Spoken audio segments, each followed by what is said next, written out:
Shalom Aleichem. Peace or principle? Or, in other words, peace or truth? The debate lives on. And here's a compliment. A story about a compliment that saved a life. So what's more important? To tell the truth, always? Or to keep, or to create peace? Even at the expense of bending the truth. And I'm not talking about global peace, world diplomacy, or national or international conflicts. I'm talking about peace between me and you. Peace between people, colleagues, families, friends, neighbors, children, parents, spouses. Here's an amazing story. A woman, a Jewish woman, before she became observant, she had an unfortunate circumstance that changed her life. And eventually she married, and she married into an observant home. She became observant. Later on they had a baby. It was a baby boy with an observant man in Israel. There's a mitzvah to redeem the firstborn. Very special ceremony. It's biblical to redeem the firstborn. And her husband's so excited, prepared for this. I think it's windy over here, so I'm gonna have to turn around. As they prepared for this amazing ceremony to redeem the firstborn, and told his family and friends it's going to be this time and place. But she had the secret. Years earlier, before she became observant and before she met her husband, she was pregnant and she aborted.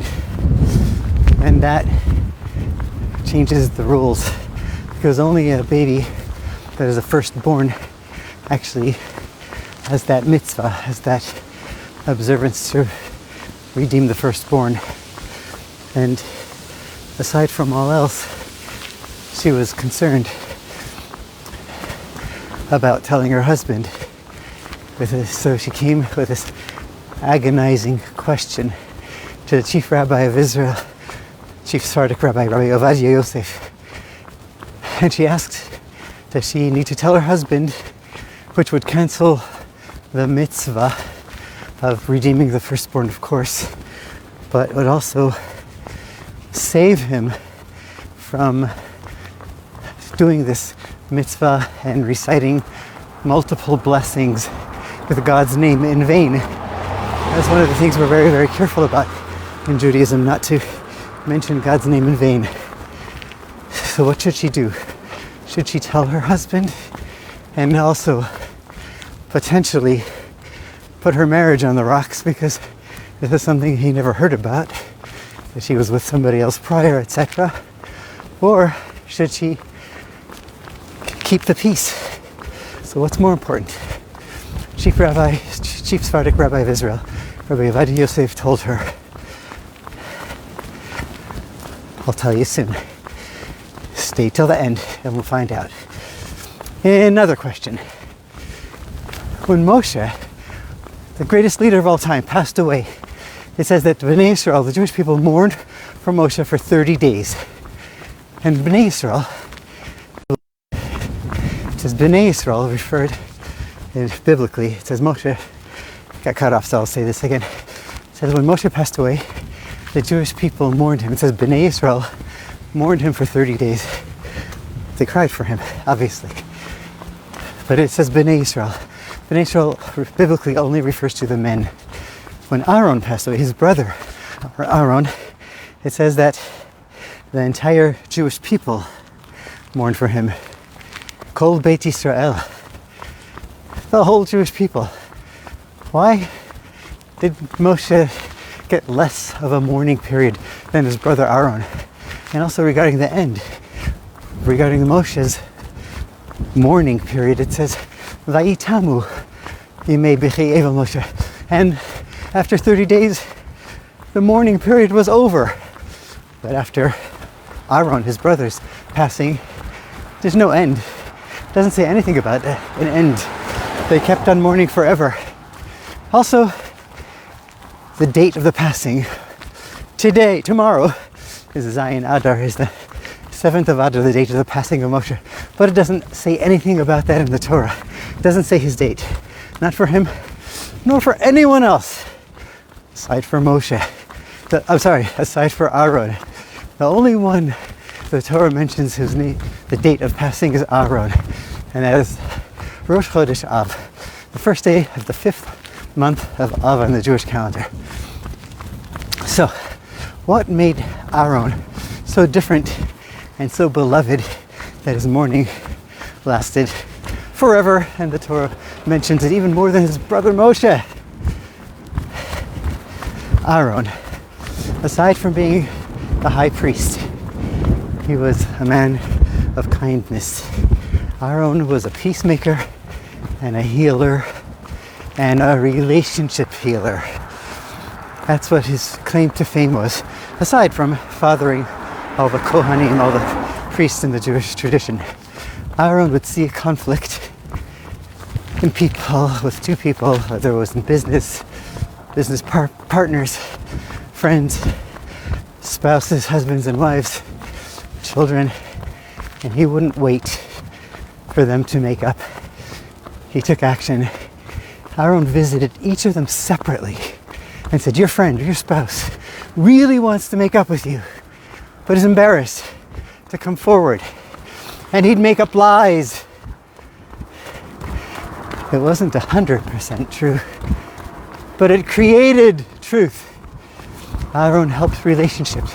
He helped restore marriages. And he brought unity to the Jewish people. The Talmud, there's many stories about this. Getting windy over here again.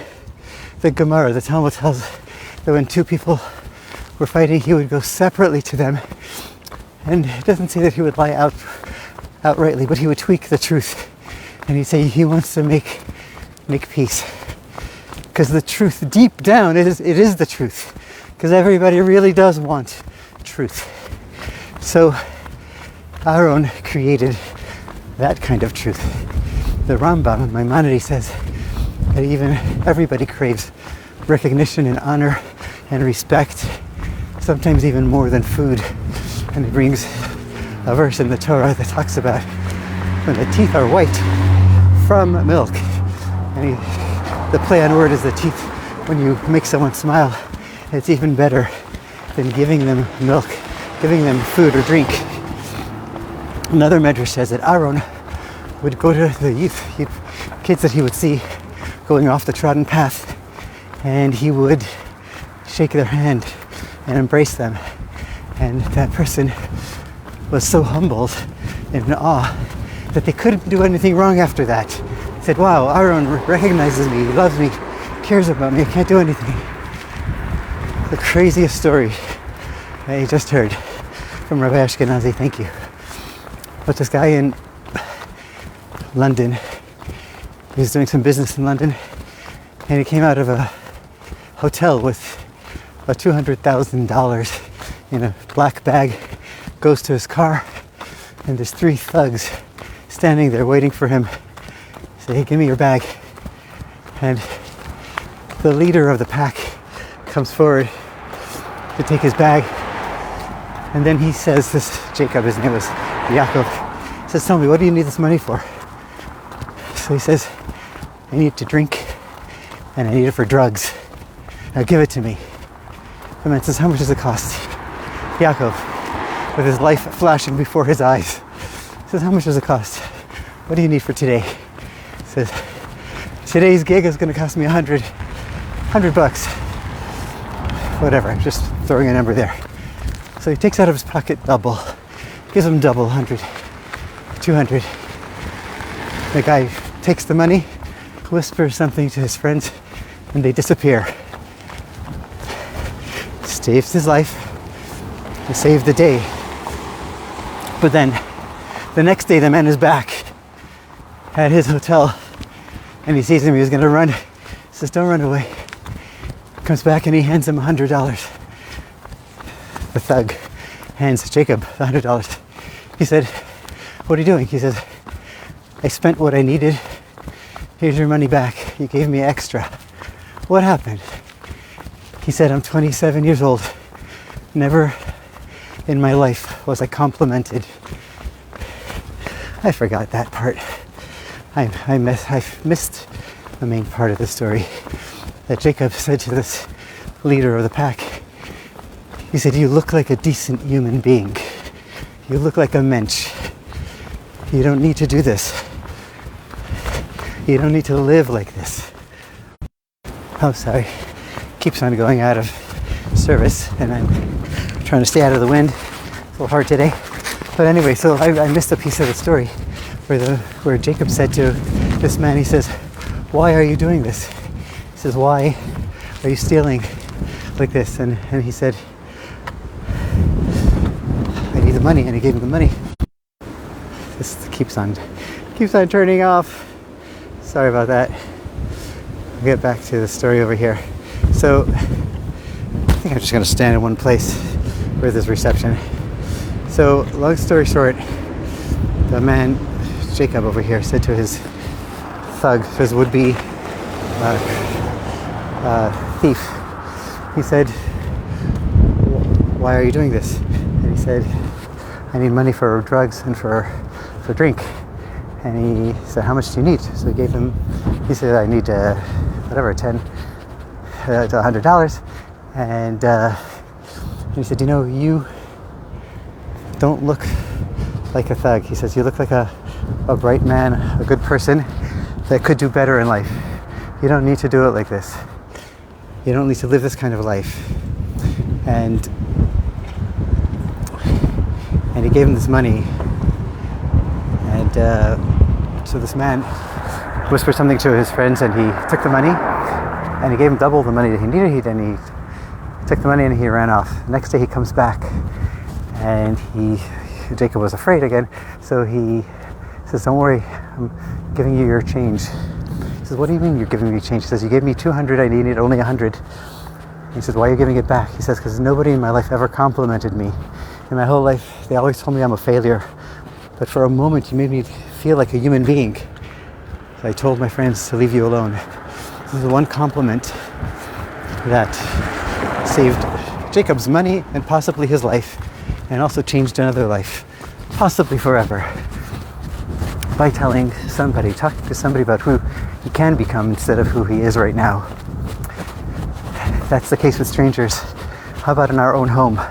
If a 27-year-old man was transformed for a moment by a compliment, imagine what it does to our children. Do we praise our children enough? Not only for their achievements, not only for their accomplishments, but for who they are. The Baal Shem Tov taught that a child becomes what they hear, what you tell them. If a child hears encouragement, they grow into it. It's a true story. And we can be life-changing parents and children. Aharon greeted every person warmly. We need to do that with ourselves, our children, with our friends, and especially with our spouses. So if peace is so important, why did Moshe, our greatest leader, not focus on peace the way Aharon did?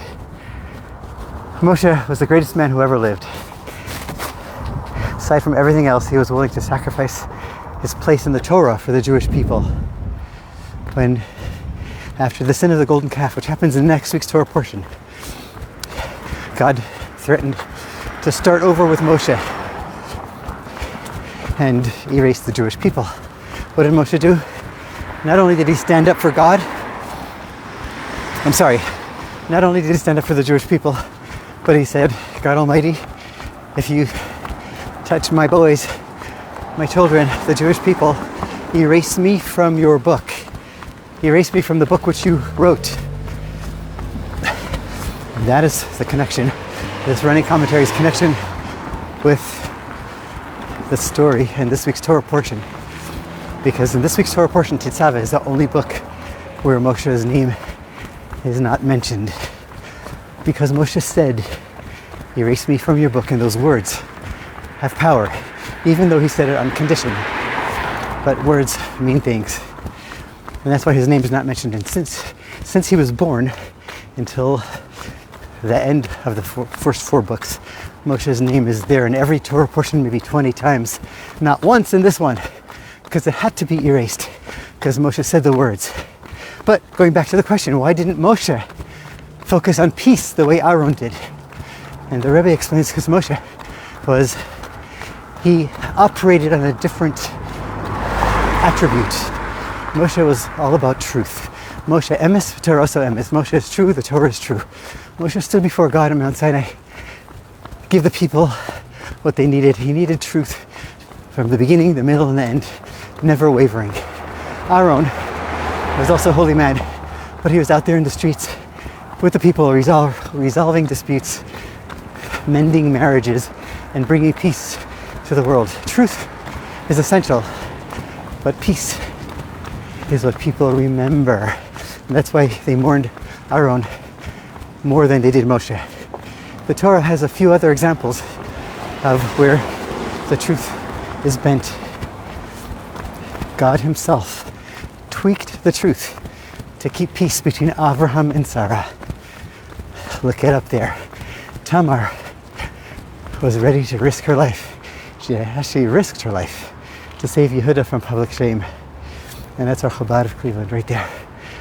Going a little off tangent over here because the wind and the Wi-Fi is not working over here, or the data. Anyway, Moshe was mourned by the people for 30 days. Aharon was mourned by their hearts forever. So the takeaway is that tomorrow, Friday, is the 7th of Adar, is the birthday and the date of passing of Moshe Rabbeinu, of Moshe. We remember both lessons. Truth is important, but peace sometimes is even more important, even if it bends the truth a little bit. And where do we start? Where it's most difficult. It's so easy to compliment strangers and friends and neighbors. But how about your own family, your spouse, your wife, your husband, your children, your parents, your siblings? That's a lot harder. Just start at home. God bless you. And it's almost Purim.